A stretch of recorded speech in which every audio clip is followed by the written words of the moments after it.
თეთრი ტყუილის ტრადიცია. ეს არის როცა ოჯახი სთხოვს ექიმს პაციენტს სიმართლე არ უთხრას.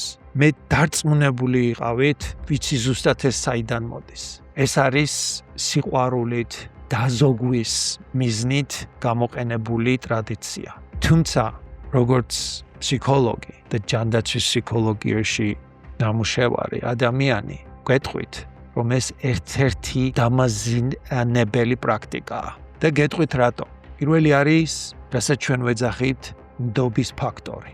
პაციენტი ქვეცნობიერად ყოველთვის გზნობს, რომ რაღაც ხდება მათ ორგანიზმში. როცა მას სიმართლეს უმალავენ, ის კარგავს ნდობას ყველაზე ახლობელი ადამიანების მიმართ და სამედიცინო სფეროს ხალხის მიმართაც. იმიტომ რომ იმათვის გაურკვეველია, რატომ ხდება ეს მათ ორგანიზმში. მეორე ფაქტორია კონტროლის დაბრუნება.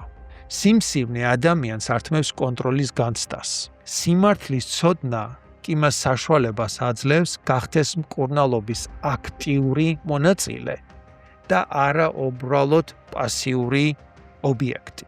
და მესამე, რაც ყველაზე რთულია, გადასალახავთ, ეს არის ტვინის საშინელი სცენარების შექმნა. როცა ტვინმა არ იცის სიმართლე, ის იწყებს ვაკუუმში მუშაობას და ქმნის საკუთარ ფანტაზიებს. ეს ფანტაზიები დამერწმუნეთ გაცილებით უფრო ბევრად საშინელია, ვიდრე რეალური დიაგნოზი. უცოდინარობა გაცილებით უფრო მეტ შფოთვას ქმნის, ვიდრე ტკივნეული სიმართლეც.